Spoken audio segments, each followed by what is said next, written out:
Welcome, everybody.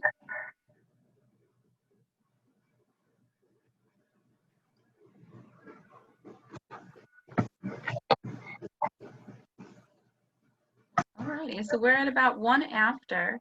So why don't we get started with just the introduction. So welcome, everybody.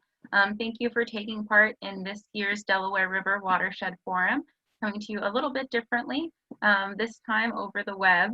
My name is Rita Yelda, and I'm the Outreach and Communications Manager for the Coalition for the Delaware River Watershed. And you are in the session, People Power, Environmental Advocacy for the Delaware River Watershed. So I just want to go over a little bit of housekeeping stuff before I pass it off to our presenters today. So let me get into this. Firstly, I wanted to let folks know that this session is being recorded along with all of the other sessions, and they will be made available to you afterwards.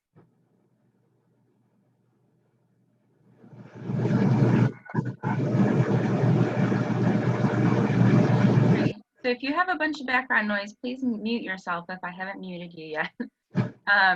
So I am going to mute everybody except for the host. We will do a Q&A at the end, unless the host asks me to unmute you, in which case I will gladly do. And then we are going to go through a few different presentations today from a few really exciting presenters. And there's going to be plenty of time for conversation. If you are having any technical difficulties during this presentation, please message me in the chat box. Again, my name is Rita Yelda, so you just you'll be able to go in the chat box and just send me a private message and let me know you're having an issue, and I can help you with that. You should also be able to turn off and on your video. So if you don't want to be on video, there is a little camera towards the bottom of your screen that says stop video.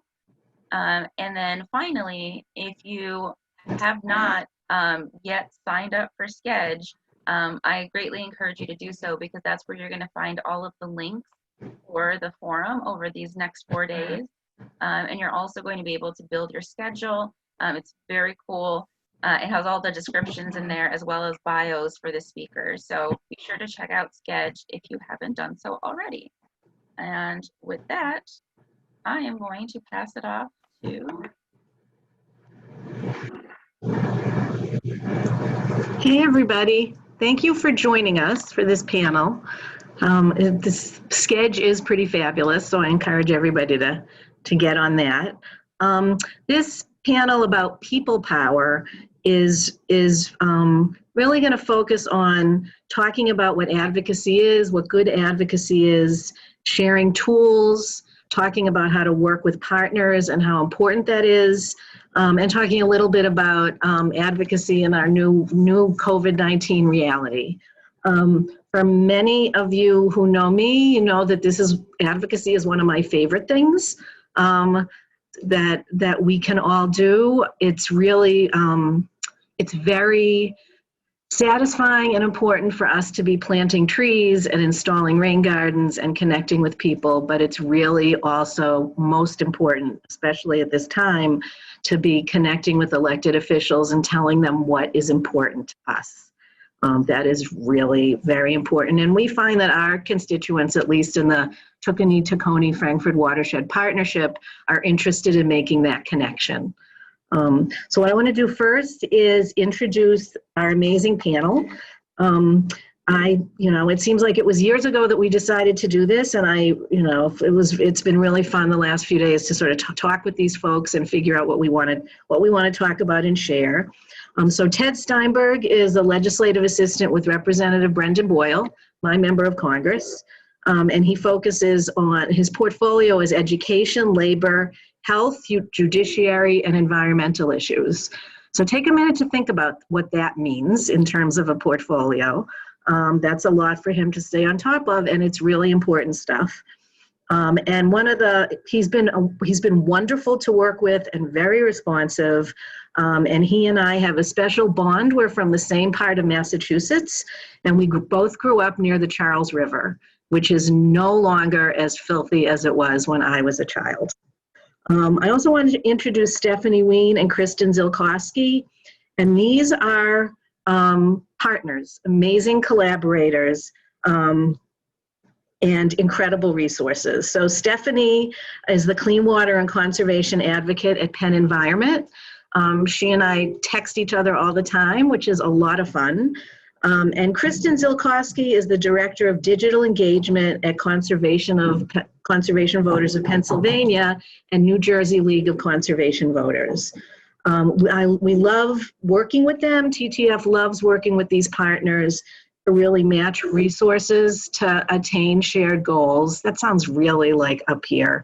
But what that means is getting together and figuring out what we do well and what they do well, and how that's going to work at getting in front of somebody and thanking somebody important.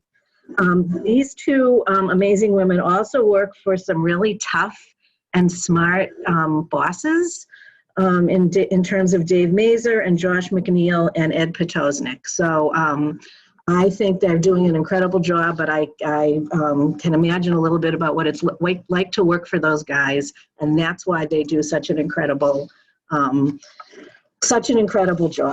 So what we want to do really is have a conversation, and we're going to try not to interrupt each other. I think we'll be okay. And talk about we sort of have some questions that we want to respond to during the call. So the first thing that we wanted to do is ask Stephanie to talk about defining what advocacy is, because there's definitions in range, and some of those scare people, and we want to make sure you understand that. And then to talk a little bit about what good advocacy looks like. So I am passing this over to Stephanie. Hey everybody, and thank you for that introduction, Julie. I'm Stephanie Wein, based in Philadelphia with PennEnvironment. I'm really excited to talk to you all today. And first, I think, and so the next slide has I want to start this with just some definitions of advocacy, because I feel like that can mean a lot of different things to different groups on the call and different leaders in the watershed. And when we're talking about it, we mean decision maker education. And so every time that we're talking to the agency heads or staff or to legislators, whether that's our members of Congress and our senators in Washington or the local mayor of the town that our watershed group is based in, that's advocacy. And there's a lot of sort of like fear about getting too far down the advocacy rabbit hole, especially for a lot of our wonderful C3 only groups. But advocacy is actually a really big tent.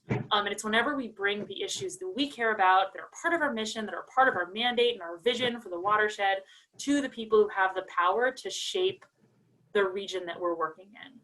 And so advocacy can range from just sharing that water is important and that the watershed is important in our streams and creeks, and the ecology that surrounds them and is reliant on them is important to the constituents of an area, and just conveying that importance. It can be sharing facts. It can be talking about making sure that your state representatives or your members of Congress know what the major threats to the Delaware, what the major threats to your waterways are. Whether that's talking about nutrient pollution or how we can do green infrastructure, or letting them know what threatened species are protected by your area, or what grants are helpful for groups like yours. And then it can go into the more actually passing policy, and that's advocacy too.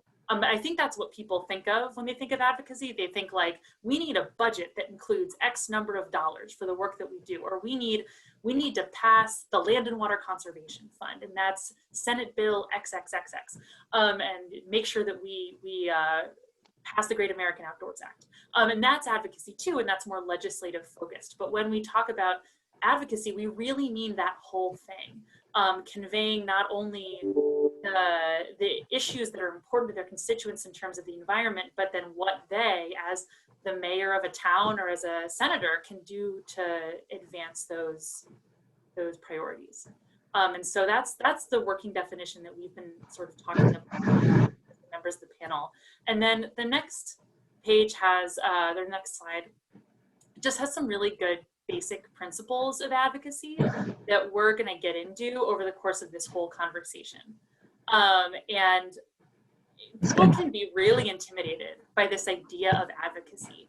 And so there's just, but at the end of the day, it's just conversations, and it's just sharing what you care about and what your organization's mission is with one more person who happens to be an elected official. And so the first thing I always like to remind people when I'm training them on how to be good advocates is that decision makers are people at the end of the day. Busy people with very full portfolios and their staff, folks like Ted, busy people with priorities and things they care a lot about. They want to be liked, they want people to be nice to them. They care what their constituents think about them. And mostly, even if we differ on how you get there, they want a world with clean water to drink and a safe and protected Delaware River and a safe and stable environment.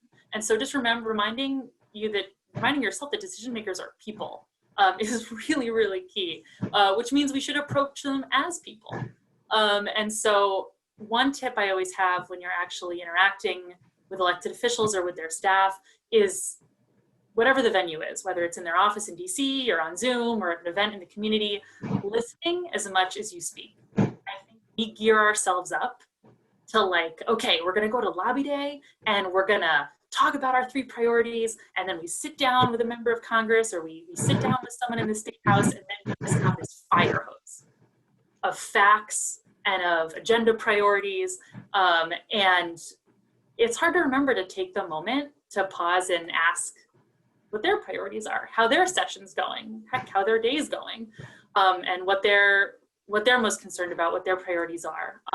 And so whenever you're in sort of an advocacy setting with your targets, with agency members or elected officials, making sure you're speaking and listening sort of 50-50, leaning on stories more than just numbers when you're having those conversations. So what sort of stories are you bringing into the room? And then also, don't just ask for things. This is the pitfall. I think one of the biggest pitfalls is we only reach out to our elected leaders or our agency leaders when we need something or when we're scared they're about to do something bad. We all have an inbox full of emails that say, tell your senator, vote no on this world-ending bill. I send a lot of those emails for PennEnvironment that say, vote no on this world-ending bill. But they shouldn't only hear from us when we need something from them. It should be an open back and forth of communication where we thank them and celebrate them for all the things they're doing right, and when we're just continuing to educate them all along the way. And so those are some easy principles to keep in mind for what good advocacy looks like. And then also just what we talk about when we talk about advocacy. It doesn't just mean going to DC and talking about bills. It can mean inviting your member of Congress to go kayaking with you and show them what it is that you want them to think about when they think about clean water. So back to you, Julie. Thank you. So that was a really good sort of broad explanation and understanding, and I'm going to pass this on to Ted with a question, but the first thing I do want to add is to just really emphasize what Stephanie said. I worked for a member of Congress, and many, the majority of my interactions with folks, with organizations in the community were people who were coming to ask for something, and when folks came to just say hello and tell us what they did and let us know what was coming up in terms of their events or programs.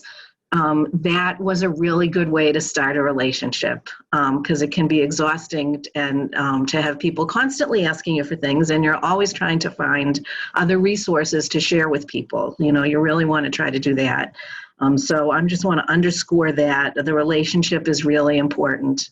So what I want to do is throw this to Ted and ask, sort of what's compelling for elected officials, sort of what's the balance between facts and sharing stories. And we have some really nice photos that we can share of that happening. So you're on, Ted. Great, thank you, Julie. And thank you, Stephanie, for the intro as well. That was really helpful and comprehensive. Apologize if you get the email notifications coming in. Unfortunately, that happens a lot, so I apologize if that sound pops up. Yeah, in terms of what's compelling, obviously it's compelling to meet with constituents, with advocates. That alone is just part of why we enjoy this job. We want to make a difference. We want to help people. And part of advocacy is letting us know how we can best do that. And that's where, at least on our side of things, advocacy can play a huge role in helping us get those stories. Anytime we hear of a bill or of any initiative, we're going to start looking up the facts. Those we can find. We're trained to find the resources available and really look up the statistics and look up those numbers. But what we can't really capture from that research is the stories, is how this affects people on the ground level. And that's where, in all the meetings that we have, the meetings with advocates, it creates such a helpful, well-rounded perspective in terms of what we can do to help. So much of what we do is with words on a page and big numbers, that actually hearing the stories, hearing how a bill can actually help on the ground for the Delaware River or really for a myriad of issues is incredibly important for us, and that's compelling. And as someone who has done a little bit of speech writing as well, stories make the best speeches. I mean, you want to throw statistics in there, but as Stephanie mentioned, we're people too, and connecting on that human element is how we can really change minds from those who might disagree. So really, the stories are extremely compelling, and highly recommend when you go advocate, wherever it may be, to bring your stories into the fold, because they're incredibly powerful and they're incredibly meaningful. I also wanted to touch upon the general conversation we're having about how and when and how often and what you do when you contact your legislators. I bring it back to, if I call my mom, when she answers, she immediately asks, "What's wrong?" And that's not what I want. Sometimes I'm just calling to say hi, and I guess that means I don't call enough. But what you really don't want is for every time you contact someone, their immediate reaction is to think, "Oh my God, what's wrong? What do they need? What do they want?" Establishing that level of personal contact and communication is not only productive when you do have an ask to make, but it's just helpful for, at least on the legislating and that representative office perspective, to know, how are things working? Is there more we need to do? Are there holes we need to fill? Is this working? Is this not? So establishing that constant line of communication is not only good just from a human connection, personal level, but it's actually productive too. Great, thank you. Rita, will you switch? I just wanted to, we have a really nice slide with Representative Scanlon that I think shows a little bit about what Ted was talking about in terms of bringing stuff and telling stories. There it is. So, you know, this was the Coalition Day on the Hill, and we brought along a teacher from Cheltenham Elementary School who brought some work that her students had done about how important water was to them. So it was, you know, it was visual, it was fun, and it was really compelling. The other thing really about legislative staff is that part of their job is getting to know the district. So you are resources for them as well, and it's really good to think about that. I want to throw this now to Kristen, because I think I switched things up a little bit here, and I know we had a conversation this morning that was with Representative Delgado, and I think we wanted an opportunity to talk about just how that went and how that came about. Yeah, thank you. You know, so if you got to attend that opening, we got to hear from the really tremendous Congressman Delgado, and obviously he said so much that as he was talking, I was furiously taking notes, like, this is exactly what we're going to talk about at 1 o'clock, about how that squeaky wheel gets the grease, how putting pressure on is so important. And I wanted to just share a little bit of the backstory. It's actually entirely the story of our sister affiliate, New York LCB, and their, New York LCB Education Fund.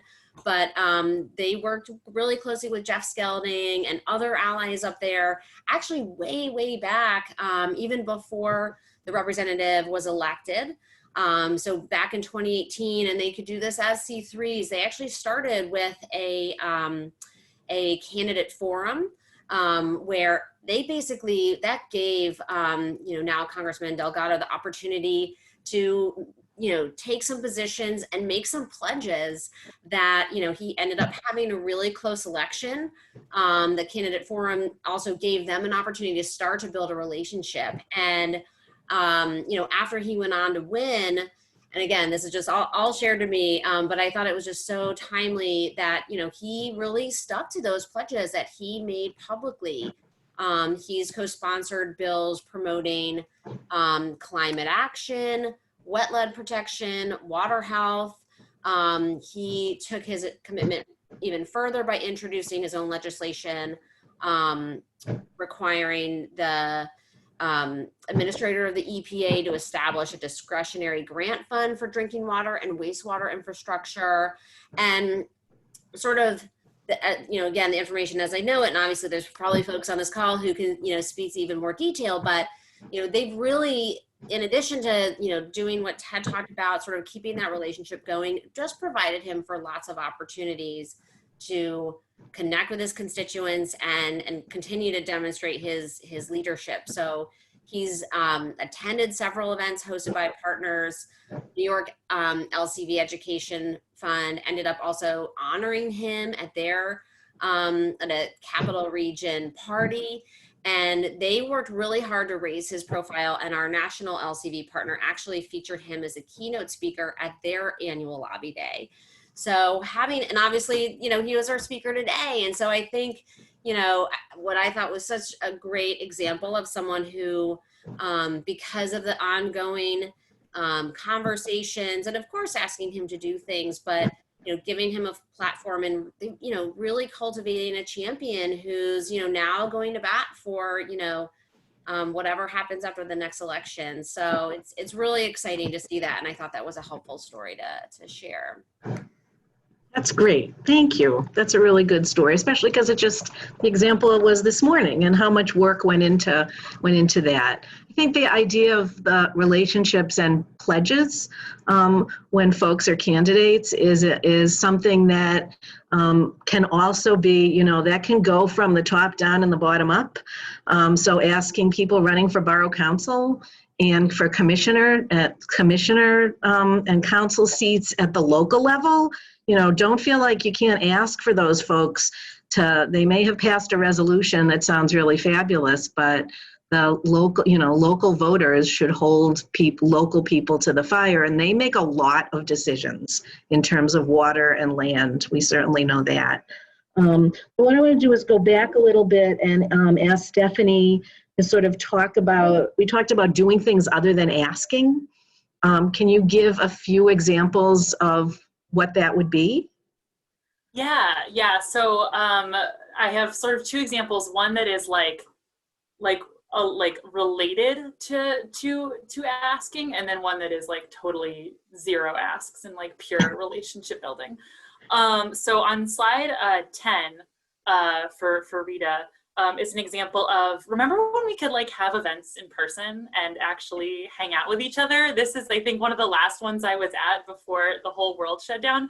But for a lot of groups who are here, you all know that one of the big priorities of the entire global conservation community this year was passing the Great American Outdoors Act and the Land and Water Conservation Fund.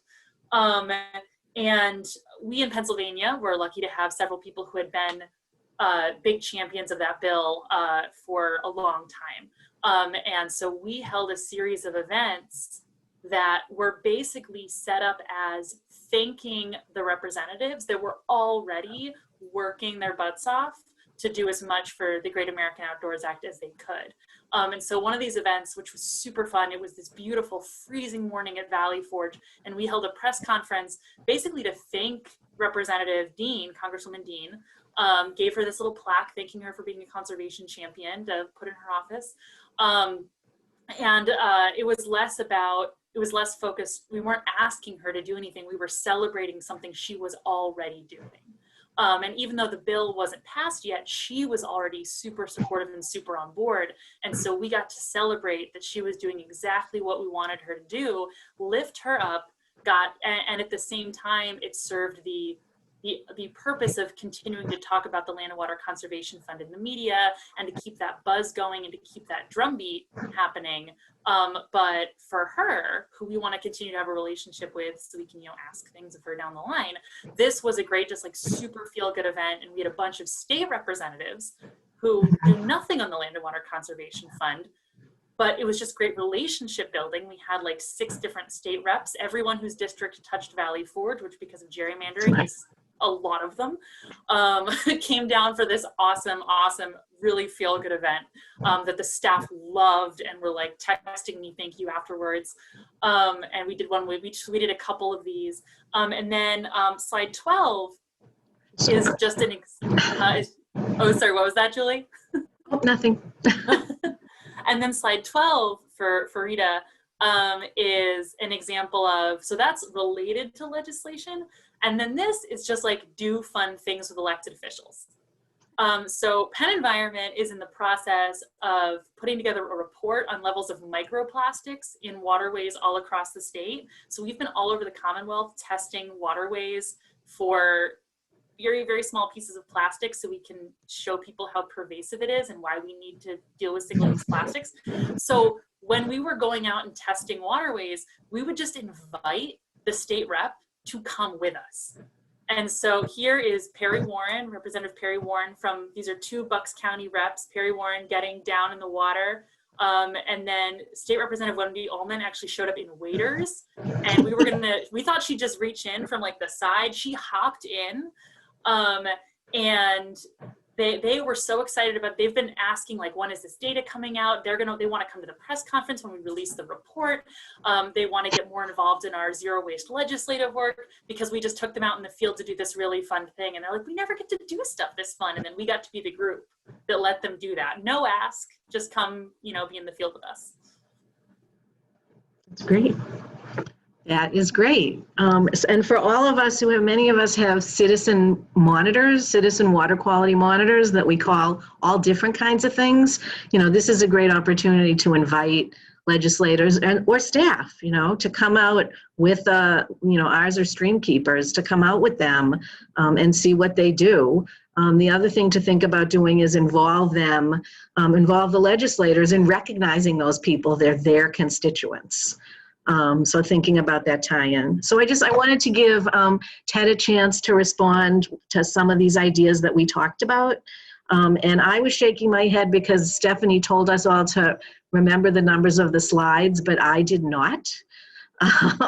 So I wanted to ask if Rita could pull up the one with Representative Boyle cutting the ribbon. That should be easy to find. Yeah, happy to talk about this. I do think the site visits and that sort of activity, ribbon cuttings, it's a great way to bring members in. It's a great way to get them involved, keep engaged, and also keep them updated on how things are going. I know, my boss, Congressman Boyle, loves to do site visits. He was born and raised in Philadelphia, so has the personal connection and draw to the entire community, especially the Delaware River. But it's also, it's really a fantastic way to learn about different sides of things. It's advocacy in and of itself. It's informing these representatives of all different levels exactly what's going on, and let's see for their own eyes. I actually think recently Congressman Boyle did a tour of, not that recently because of COVID, but what feels like time is of nothing. Relatively recently, Congressman Boyle did a tour of his old elementary school, and just to see the conditions of it and the Philadelphia schools and their asbestos issues and other facility issues, but to actually be there in person draws a new connection to it and allows all of us, advocates, legislators, we're all on the same team here, allows all of us to raise the stakes in terms of public exposure to these issues. So couldn't agree more, and highly recommend, regardless of whether or not you go in for some sort of other ask, I would accompany that with some sort of activity or site visit just to get the ball rolling on ideas like that, because they're very helpful for everybody.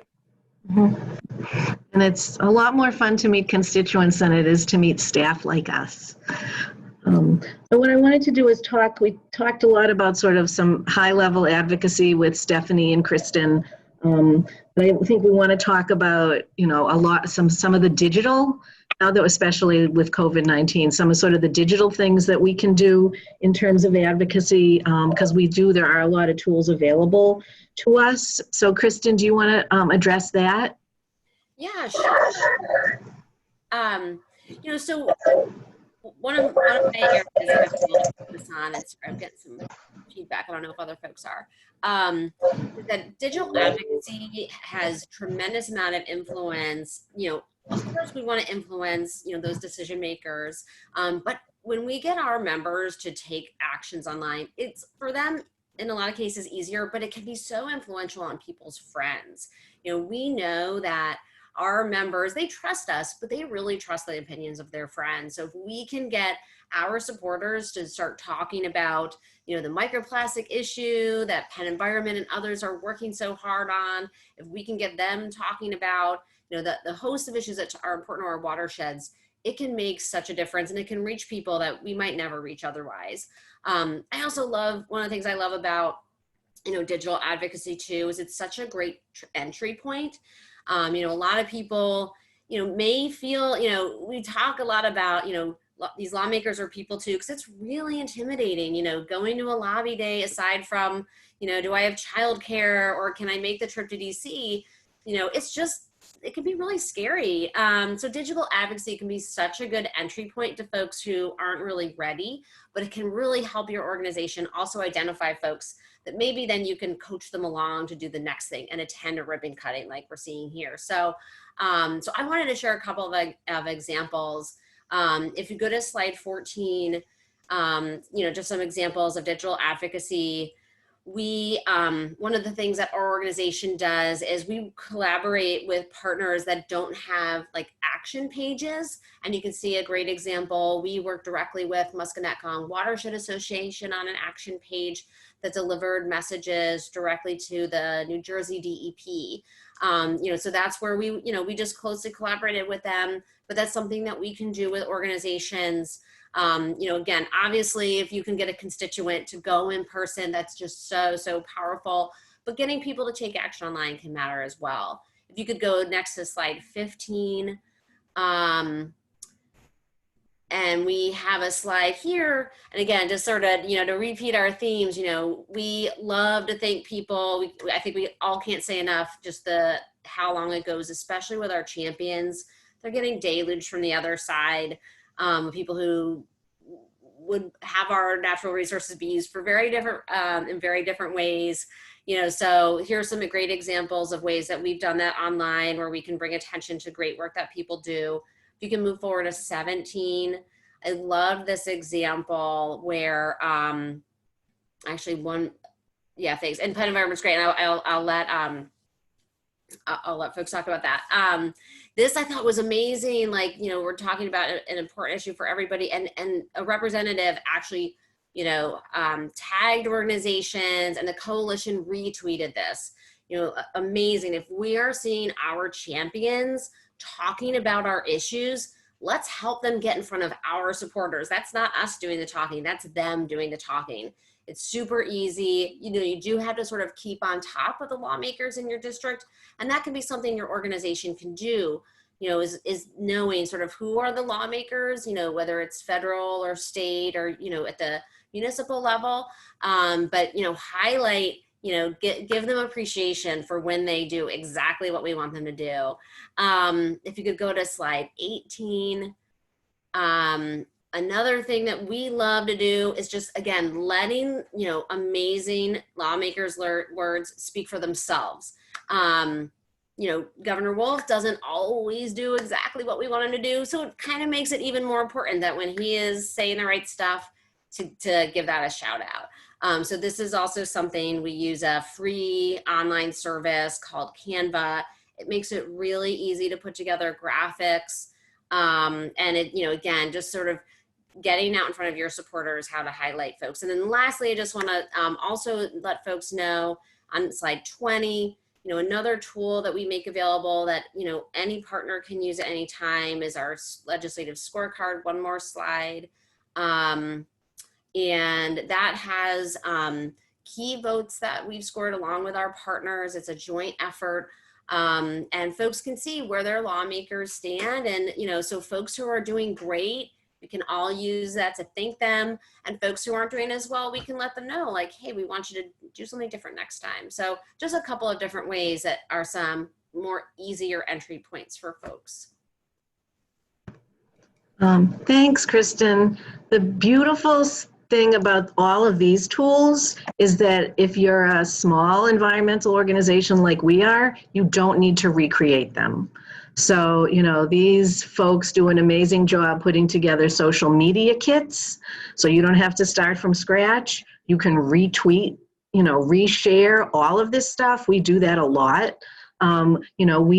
We don't endorse voters. I mean, we don't endorse candidates clearly, but we can retweet conservation voters and say, educate yourself about this because you care about water. And as Kristen said, that page, having, a source, having a resource that can create that page. You've limited website resources. We did that and it's amazing. No, everyone should take advantage of that. I wanted to ask, we're in the land of COVID now, and things have really changed since the middle of March. And what I wanted to do is ask Stephanie to talk a little bit about a really creative, opportunity that PennEnvironment came up with that was a virtual advocacy day. So will you address that, Stephanie Wein? Yeah, sure thing. First, I do want to go to the PennEnvironment tweet because I think it's I want to build a little bit off of what she just said about ways to use social media. Is just one thing to keep in mind is that especially with local officials or state house level people, they often operate their own social media. And so when a congressman retweets you, it's usually their staff, and it's great because you get in front of a lot of people because a ton of people follow a member of Congress. But when you're tagging a member of city council or some other local official or members of the state house who operate their own social media, that's a direct line of communication. And so it can be in advocacy in and of itself, not just to the public, but directly to the person. And that's really, I've had lots of state reps get in my DMs after I've tagged them and stuff. And that's a great way to keep a line of communication open. But yeah, so one of the things that we do at PennEnvironment, and I should have grabbed a picture of what this looks like in normal times, is every year we run the largest citizen lobby day on the environment. Each year in June, we bring hundreds of people from around the state to talk about clean energy in Harrisburg. And it's this really powerful rally, and it feels really energetic to have everybody in the building talking about solutions to climate change. And then obviously we realized this spring that wasn't gonna happen. We were gonna bring hundreds of people to the Capitol in the middle of a pandemic. But we'd already canceled a lot of events. We didn't want to cancel this. And so we flipped we held over 100, we scheduled all in one day, over 100 meetings about clean energy with over 102 members of the State House and Senate.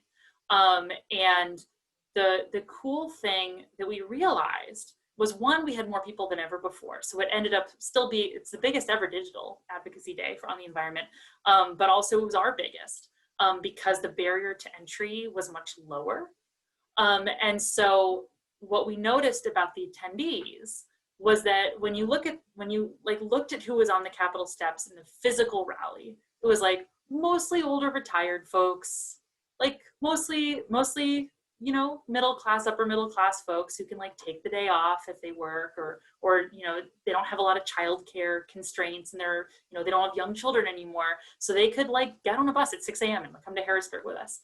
By making it digital, we had a lot more young people. We had a lot more people who worked. We had a lot of people who couldn't, afford to take the day off work. We just had a lot more, and we had a lot of more people coming from the really farthest reaches of the state, like Erie, who getting to Harrisburg for the day is just sort of out of the question. And so the first thing when we started flipping our events to digital, we realized is that it actually, by lowering the barrier to entry, in a lot of ways, we're actually able to engage folks we haven't been able to bring to physical events yet. So, and we ended up signing on like 3 more co-sponsors to our 100% renewable energy bill by the end of that day, even in the digital world. So obviously events like that can still be impactful. But to get constituents face-to-face, even over Zoom with their legislators, was just invaluable. I think that's a really good lesson. You know, I think we all were all really scared about how we were going to go into this and take things online. And we, you know, on a much smaller level have seen that as well, have seen that it's easier for people to meet online because they have kids and they need daycare, or they're older and they don't want to go out late. You know, it's been really interesting to see that. And we've seen people who said, you know, we were sort of surprised, and we had people who said, this is how I go to church now. You know, this is how my church meets. So I think people have really learned. Kristen, will you talk a little bit about the meet and greet with a mayor? Yeah, definitely. Rita, if you go to slide 19, this was just one example. Again, just building off of what everyone has said, you know, we've continued to hold events with lawmakers, and we actually we kept an event, I think it was technically still a March event, and we pivoted when this all went down in just a matter of weeks, kept it online, and our very first event out of the gate went incredibly well. It was with all 3 county commissioners in Bucks County, Pennsylvania. And we ended up having, you know, again, really the same experience that, you know, Julie talked about and that Stephanie talked about, how folks are able to attend, even though the technology was still a bit new, you know, it worked. We met our turnout goal, and we had such amazing conversation, probably because people were already cooped up for a few weeks and really craving human interaction. But we used the chat like we're doing today and just had like great questions, and it was, you know, we kicked the tires, we learned a ton. And so we just continue to do that to this day. So over at New Jersey LCV, we've done the same thing. We've held events all the way from, you know, municipal level, which has been just, again, just like these events always are, it's such a great opportunity for elected officials to talk about, you know, the work that they're doing for their community so that they have a platform. So that was really, really great for, you know, Mayor Martin, all the way up to, you know, state lawmakers, the heads of committees, to the heads of state agencies. And just like, you know, PennEnvironment found with their lobby day, which sounds like so incredible, you know, we're also able to reach so many people statewide who would never be able to come to an event hours away, or, you know, for any number of reasons. You know, we've really been able to get outside sort of our usual like volunteer person. So definitely removing those barriers is something that is really exciting, and hopefully it will, you know, for all of us, we continue that after COVID's hopefully over. It's definitely a nice thing a really good thing to have learned and to really sort of explore. So one of the, we're sort of winding up. I think this has gone really well. We haven't interrupted each other at all. But one thing we wanted to do is to see if Ted could talk a little bit about the kind of materials, the kind of volumes of materials you would like constituents to bring when they come to visit you, and what works best for you. Sure, and if I can just quickly touch upon the previous conversation, I'm really hoping that a lot of the tools we've had to use during COVID do continue to be used after, hopefully after, when this all subsides a bit. Obviously, there's a lot that can't be replicated by away from face-to-face interaction. A lot can be done there, and that sort of connection is also important. But the accessibility piece of these online tools is, I hope, something that we continue to utilize to bring more voices into the fold here. In terms of materials that groups can bring and helpful advocacy, a document really outlining clearly what the ask is, that's very helpful for us. We get a lot of different asks and a lot of different meetings throughout a day, week, month, all with different deadlines and all with different levels of urgency. So really some sort of document that clearly outlines exactly what you need, that's really helpful for us. We want to help. So any way to make that easier is going to be mutually beneficial for us. So, I remember typically in lobby meetings, you'll have a document outlining exactly what the bill is that you want a legislator to co-sponsor or support. That means having the bill number, probably who introduced it, who else has signed on, and then also, again, facts we can usually find, but some stories associated with this bill and how it would help, that's important too. So save paper by all means. It can be a digital document.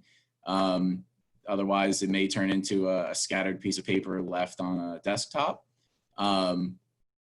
But emailing that document over is very helpful for us. We can search through, find it, and then use that information as we write up whatever memo and have whatever discussion it is with our colleagues about how we can move forward and support it. And I think that moves really well into the sort of the final question that we wanted to talk about, which is to explain sort of what happens when someone contacts a legislator.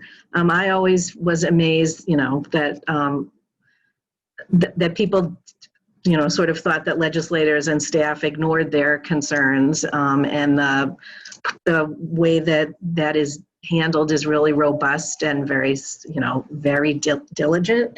So what happens when someone calls, sends a letter, and then, I think we want to have you talk a little bit about the personal story aspect and why that's so helpful to you. Sure.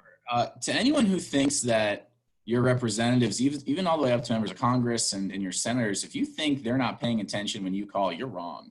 It is some of the more important aspects of how we shape our policy platforms and priorities. If our constituents are contacting us about it, it's our job to represent you. We absolutely pay attention to it, and we actually keep track.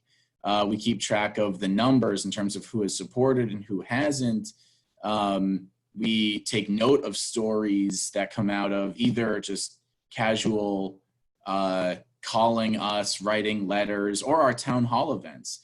Congressman Boyle loves to do town hall events, and we get a lot of great questions from the community in that. Some of them that we can't, just from time's sake, we can't get to all of them, but we'll respond to them later, and even those make good speeches and stories for us, and it's incredibly helpful. And I actually remember a time back, it was in 2015, I believe, there was a letter writing campaign. It helps if it's personalized letters, but sometimes the sheer volume of a letter writing campaign of a form letter is also impactful, although I will say the more personalized, the better. But there was a large campaign of letters written all across Congress, a very well coordinated campaign. And it was about issues with honeybee habitats. And it was something that almost no one in Congress was aware of at the time. There wasn't much being done about it, weren't as aware of the issue, but thanks to this campaign, legislation, or at least language, passed to help honeybees. And it was with sustainability of their environments. And that's a really good example right there. It's something that is incredibly impactful for all of our ecosystems, but also it was an issue no one knew. It was organic and grassroots and how it was brought up to Congress. And these days we can all be excited about anything passing Congress. So with bipartisan support, no less. So it really is, it's a people-powered institution. And really that is where some of the biggest impact can be made. So that's the name of this. That's the name of this session, People Power. So that's sort of a good way to wrap that up. Thank you so much. I think that makes such a difference. So what I want to do, because we have a few more minutes, and then I know we have some questions, is really leave you with sort of maybe like one or two sentences from each of the panelists about why advocacy is so important. So I'm gonna, let's start with Kristen. Do you want to talk about that briefly? Sure. I would say that it is it is our voices that are just incredibly influential. And when the voices of people, of all of us who, you know, we share the same values, and we also share the way we want the world to work. You know, we sort of share those beliefs by and large. And when our voices are absent, it means the voices of people who want to see the world look a really different way, that their voices are the ones that are out there. So, you know, I just can't say enough, like, what a difference, you know, all of us raising our voices makes. And you know, I think we've heard again and again just how meaningful that is. So yeah. Oh, you're muted, I think. Oh, sorry, was I muted? Classic. And then, yeah, I think that from my perspective, the reason advocacy is so important is because elected officials have they have a lot on their plate. You heard how much Ted has to deal with in terms of his portfolio.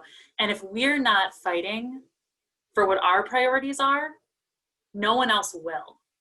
And so we have to do advocacy, even if you're, you know, the Watershed group that's totally C3, and we just take people on tours of, like, we teach people about the biodiversity, and we get people on the water, and we do litter cleanups. Like, what role do we have in advocacy? Because all the groups that want money in the budget moved to their project versus yours, or polluters who want to roll back our water laws, they're all there. They're all in DC, they're all in the state houses, and they're in town councils. And so if we're not there, whether we're talking about numbered bills or just elevating the issue of water, if we're not raising it, other people will do that talking for us, and we might not like what they say. And so that's why it's really important that all the groups here, even if they don't think of themselves as advocacy groups, continue to tell the story about clean water as a priority at every level of government. Ted? Right, yeah, beyond echoing what my panelists have said in terms of the importance of advocacy, it's also why we got into politics in the first place, or at least I can speak for myself and all my colleagues in our office. We're in here to help. We want to be helpful advocates from the halls of Congress. And really, we think of advocacy as partnering with the constituents in our community, in the community that we represent. So advocacy is important because together is where we can actually make the progress, both informing us on how we can do it better, maybe how we can do something differently, or if there's something specific that would have a large impact, but also to raise our collective voice in this and our collective influence. And doing that together through advocacy is how we get it done, both from the outside and the inside. I think of us working together supplementally. So advocacy it's the name of the game. It's why we're here. And I think it's proven over, especially over the last couple years, as more and more people have gotten involved in different ways. We've seen how grassroots efforts can really overpower some of the obstacles that were hurting progress in the past. And you know, I think our innovative advocates on this panel and those who are out watching, if you're here, it's likely you're helping contribute to this. So I thank you for that. And again, it's the best way to push for what we want.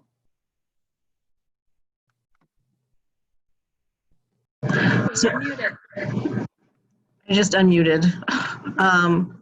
What kind of meeting would it be if there weren't people saying, you're muted, you're muted? So thank you to these amazing panelists. I hope that everybody can see why this was the panel. This is an incredible group, and they are, you know, you should feel free to email these people and ask them questions, ask them how you can do better, if they could come out and talk to your organization. And do some training. I mean, that's what they're here for. They're experts and they're our partners. You know, we're 50 years after the Clean Water Act, and we're still, you know, we need to respect the folks whose shoulders we stand on, and the best way to do that is to keep pushing and talking about what's important to us. So, you know, we can, like Kristen said, we can pick up litter, we can plant trees, But collective action is what's really going to make changes. And if we can't, the West Coast is burning, and that's nothing that individually any of us can change. These things all really require collective action. So if we haven't convinced you, I'm very disappointed. I'd be happy to talk to you personally, but I think that this was a really good way to learn not to be intimidated, and all the different ways that you can do this, and all the resources that are out there for you. And I can't, there's really nothing more sort of important than making sure that what you care about is shared with the people who have the power. So thanks, everybody. I think, Rita, how do we do questions? Do you tell us which question? Do we pick the question? Yeah, so I have plenty of questions in the chat box that folks have been typing in. So I will read them off, and then you guys can kind of decide, who has the answer to it. But I think the first question is probably for Kristen. Lucia wants to know, how do you go about setting up one of those action pages that you've presented? Absolutely. Why don't you shoot me an email and we can set up time to talk? Excellent. And I'll put on my to-do list to follow up with you as well. Great, thank you, Kristen. So our next question comes from Tali.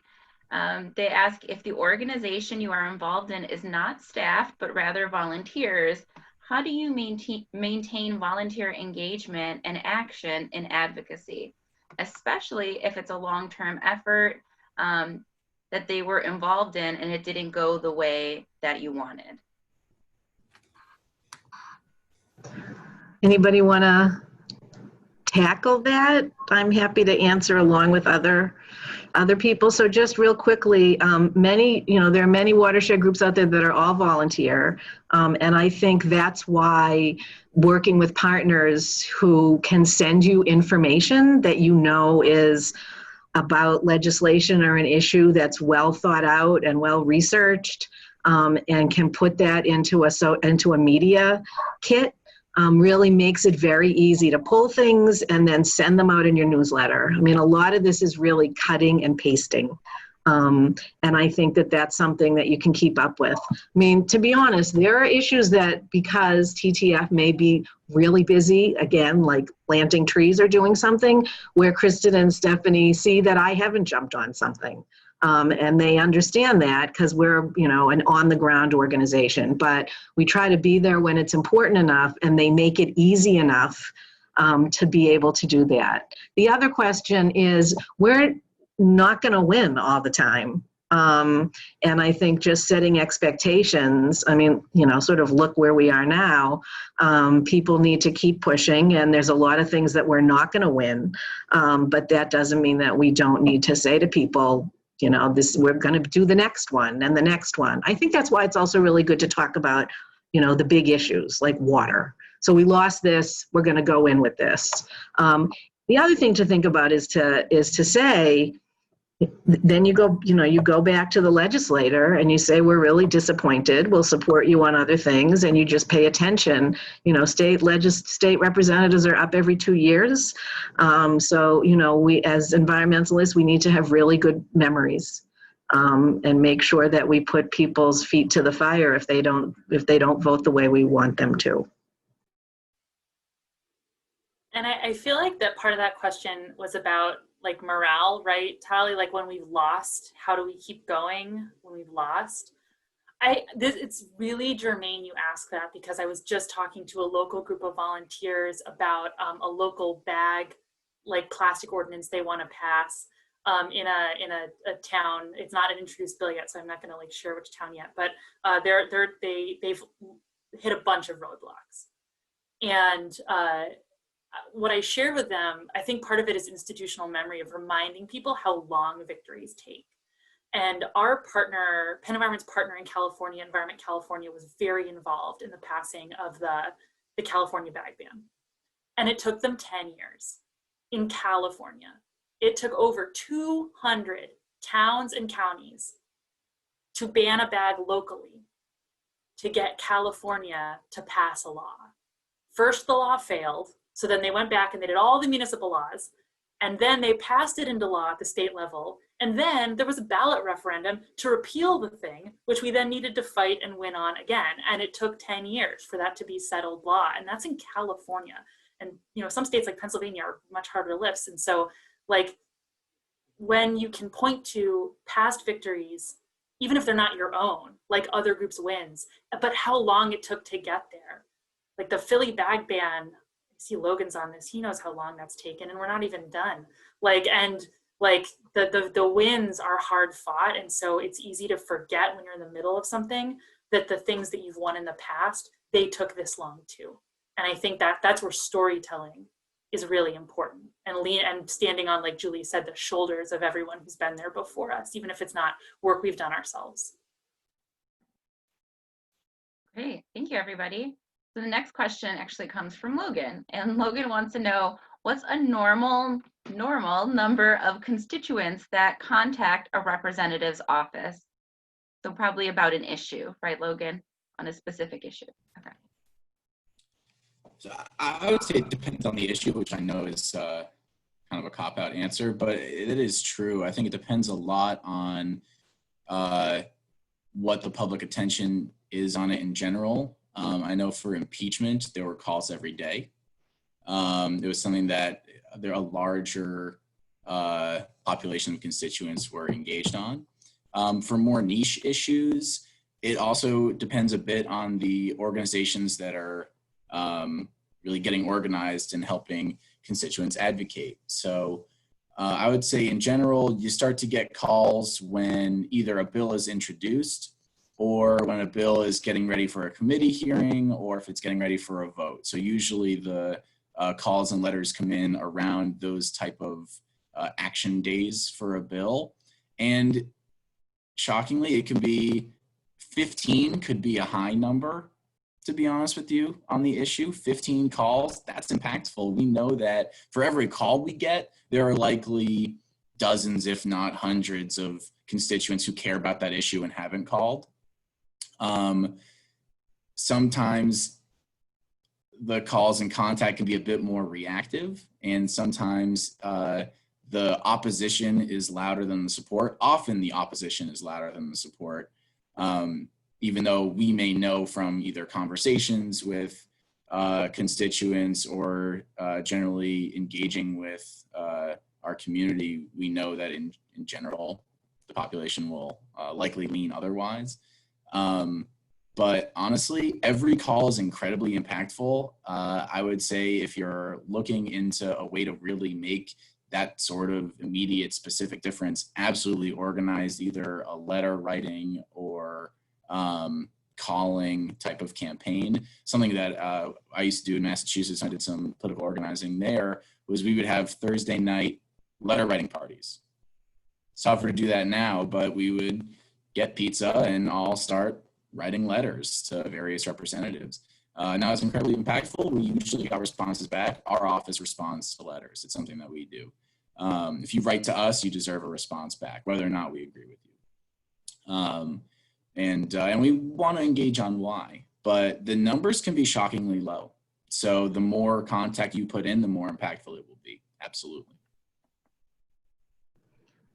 Stephanie or Kristen, do you want to respond to that in any way? I mean, the only thing I thought would be helpful, from what I've understood, at the local level too, those numbers can be even lower. So for any organization, for your organizations where like the town commissioners or, all the planners and those folks, like having some of your board members call, having some of your water monitors make a phone call, it can mean so much. Folks who are not used to hearing from the public at all. So it can be not, hopefully, only a few minutes of your time to really make a gigantic difference. Yeah, especially at the state house level, like there are times when we have, sent an email out to a couple hundred of our volunteers in one area. And there was a budget a couple years ago coming up that was going to have a really big conservation cut in it. And we sent an email to our most committed members asking them to make calls in a couple key Senate districts. And 3 hours after that email went out, one of the senators called us and said, what did you do?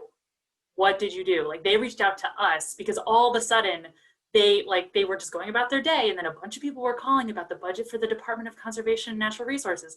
And so it does land somewhere, but then the smaller the office is, state senate, state rep, town council, like, you will totally change the flow of their day if you start reaching out. You are all of a sudden, you are the show, you are the priority. I just wanted to, I'm sorry, Rita. Okay. I just wanted to underscore that, if, you know, when Ted knows this, when you work at an office and the phone starts ringing, I mean, this gets back to the human thing. There are other humans at the other end of that phone or computer that are responding to those emails. This doesn't go into a vacuum. So when the phones ring off the hook, and in a state office, it's even fewer that come through, you really notice that. And again, it changes what's happening that day for a legislator. It really does. One thing I just wanted to mention is I hope that folks are familiar with Indivisible. Not that you need to be a member of Indivisible, but that you're aware of Indivisible, which is a movement that started after President Trump was elected, really led by former congressional and presidential administration staff to really educate folks and do people power and get people out to congressional offices. It's been an incredibly effective tool that's been out there. It's been an incredibly effective movement, and, you know, really focused on an issue that Americans really care about, which is related to the environment, which is healthcare. And focused on that, and knew a lot of people care about it, and really made a difference and were really heard.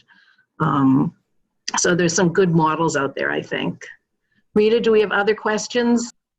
Yeah, actually very topical. So Tali wants to know, do you have any insights on different approaches to advocating on a local municipal level versus at the state level or federal level? One thing I would say to that is to, going along with our conversation earlier, is to bring your story into it, to really bring how, whatever it is, from national policy that can impact you to a local policy that can also impact you in your community.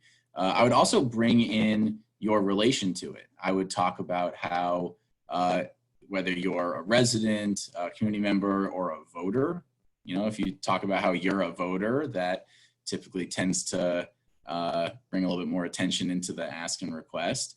But I would really bring it back into how whatever it is that you're advocating for is going to impact both your life and the life of your neighbors and those around you. I think the more, as Tip O'Neill said, all politics is local, and I believe that is the case, going back to our Massachusetts roots there.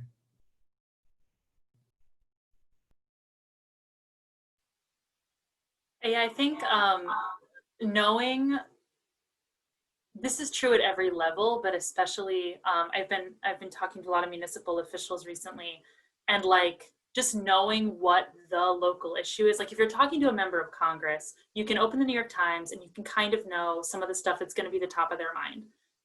It's something with the president or something with COVID and something like that's the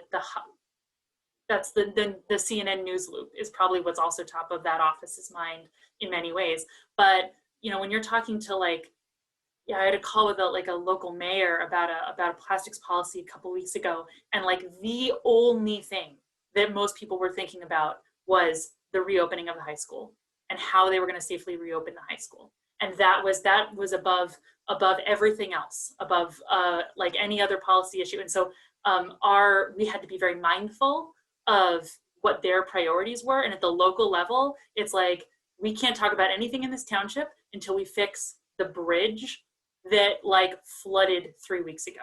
And that's like, it's very Parks and Rec, like, and so just being knowledgeable, especially if you don't live in that town, like what that local thing is. And maybe like, if you know someone who can tell you what that local thing is, you'll have a lot more luck getting like the local officials there to listen.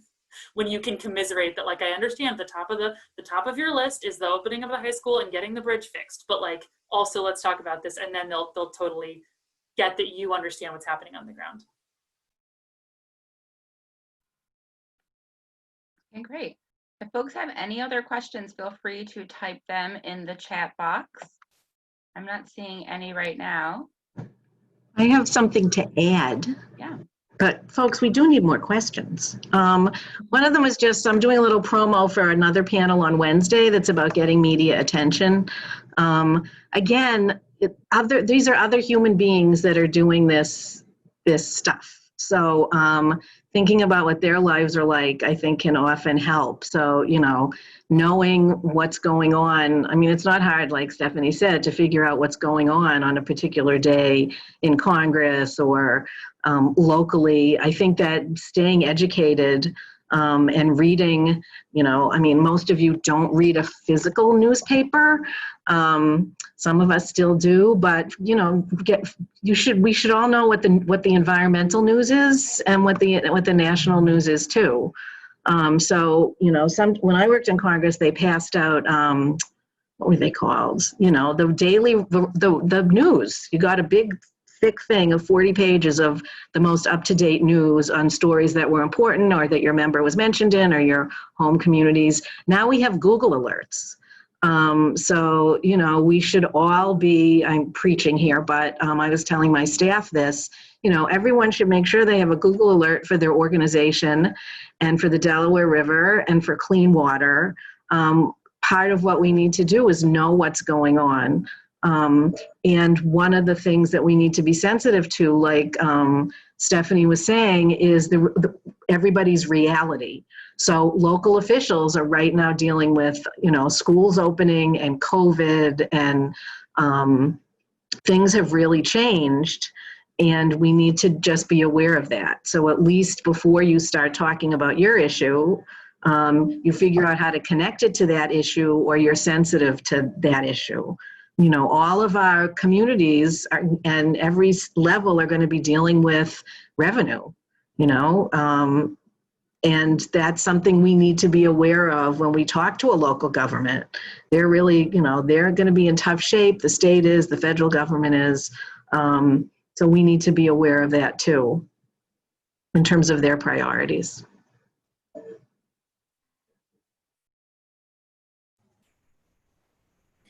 All right, it looks like we actually, oh, sorry, go ahead. We do have one more question. Real quick, just building off of that as a heads up for folks, we're actually in the process of working on a poll to help to identify, you know, building off of Julie's point about how the budgets at every level are going to be stretched really thin. And so we're trying to identify some better talking points, or just, you know, talking points and where people are standing in terms of conservation funding versus other funding, to try and arm our entire community. So as soon as we have that, we'll make sure that we share that and have a presentation with our pollsters. So that is in the works. Obviously, time is of the essence. So just for a heads up. Okay, thanks, Kristen. So our next question comes from Eileen, and if anyone has any questions, please type them in the chat box. We do have a few more minutes for questions. So this question comes from Eileen, and she wants to know, is it possible to oversaturate on social media or other media? What is the optimal amount of sharing that an organization should do?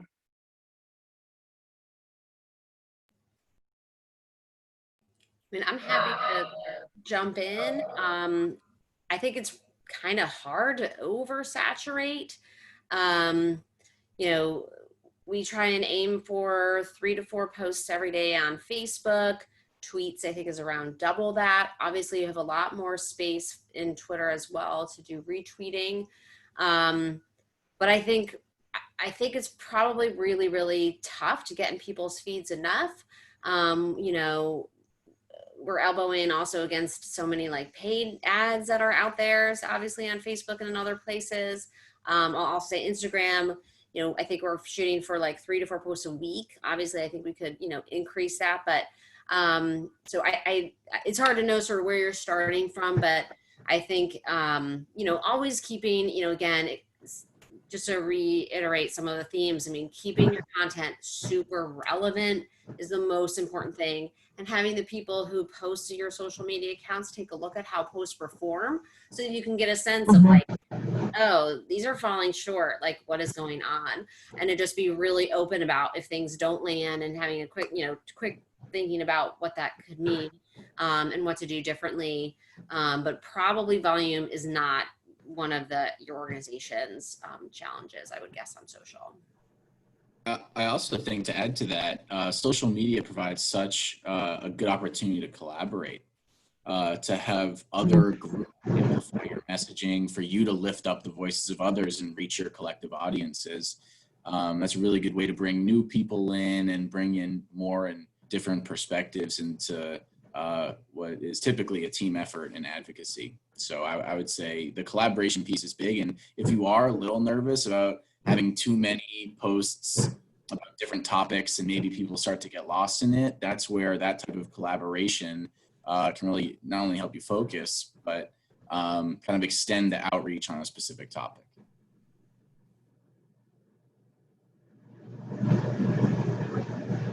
Great. Do folks have any other questions? Feel free to type them in the chat box. Not seeing any right now. All right. Well, if there's no other questions, do our presenters today, do you all want to say maybe one final word and then we can end? And what I'm going to do is I'm going to copy and paste the survey link, because we will love your feedback on this session so that we could, make the forum better in coming years. So please take a second to take our online survey of how you thought this session went. And with that, I will pass it back to our hosts today, our presenters, that perhaps can say a couple of closing words, either how to get a hold of them or some next steps for advocacy that perhaps you suggest for organizations to take part in. Why don't you guys go before me? So I'm going to throw this to Kristen. Absolutely. So thank you so much. Conservation Voters of Pennsylvania, New Jersey LCV, and New York LCV Education Fund. We are watershed-wide grantees, so we are explicitly funded to work with organizations, to provide trainings, to provide coaching. Our amazing social media strategist produces a lot of the kits. I'm sure you see her name a lot, Hillary Mohop. So we really, if there's anything that you need, please don't hesitate to reach out. We really want to try and figure out how we can help your organizations be stronger advocates.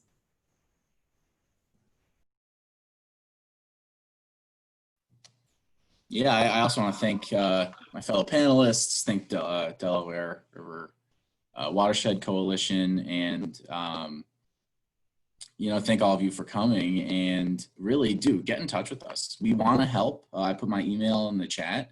Let me know. Let me know if there's anything we can help with, either from the DC side of things or from within the community. We got into this to work with everybody, and we're excited to do that in any way we can. And if we're losing on other issues, let's let this one be the one we can win on. So always happy to collaborate with any other groups. And really, at times it can feel defeating. I guess that's the message I want to end on in today's world, especially with COVID, but with politics in general. The climate just feels very defeating and daunting at times. But the only way we'll make a difference is if we fight back. And I know we can, and I know we will. And the pendulum of politics is going to swing our way. We know that. So keep up the fight. We're here to fight with you. And I won't give up. And I know you won't either. So let's do it. Man, how do you follow that? Yeah, I think I want to leave every group on this call, in this meeting, with the call that your voice is even more necessary in advocacy than you think it is. That no one in Harrisburg or Washington cares what PennEnvironment thinks on policy because we are right. They care because we represent constituents and organizations in their district. They care because they care if they're hearing about it from the people, and that's where you all come in. And so whenever you're thinking, should we be doing decision maker education? Should we be doing advocacy at whatever level you're thinking? The answer is always yes, because if you're not, other folks will. And so you need to be there to elbow for that room and that space to elevate your mission and your priorities for the watershed.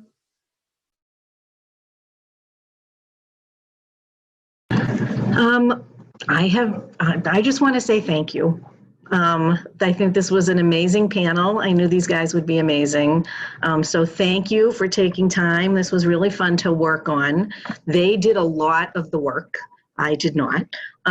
So, you know, I think this was a great, sort of a great different kinds of organizations and different voices, but I think really shared a lot of valuable stuff and the same themes.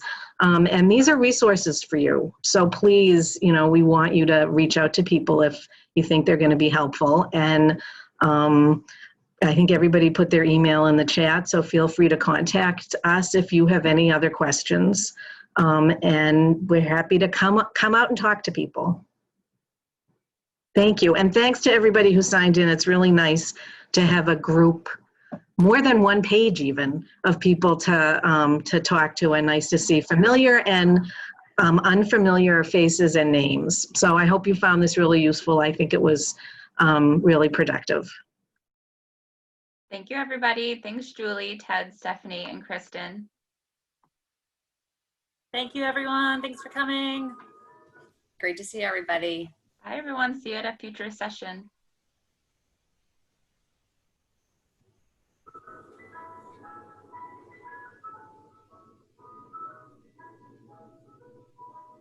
Ice cream truck.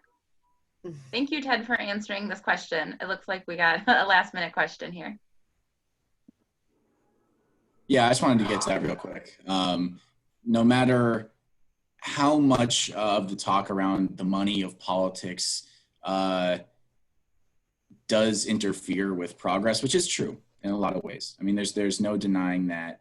But what I think we're seeing in this new trajectory of grassroots advocacy is where we can win.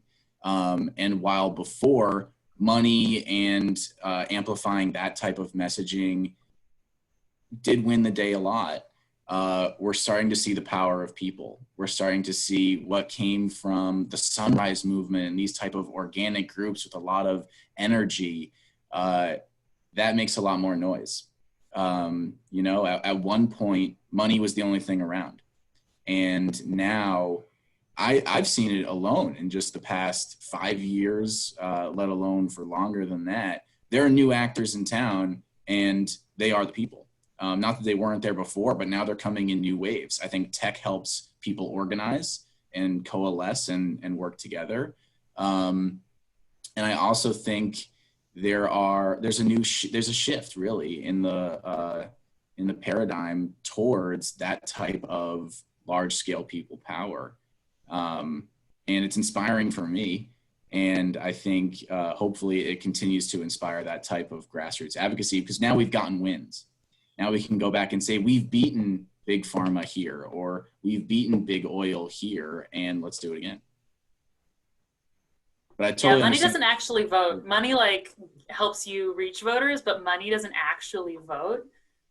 Which I feel like I always have to like remind people, like money doesn't actually go to the polls. Like the reason money is powerful because it helps you buy ads and pay canvassers and like reach people. And then, so like, if you actually just have those people and you can do it without the money, then you're just as powerful, because all money is access and it doesn't actually vote. Mm-hmm. Absolutely. Great. Absolutely.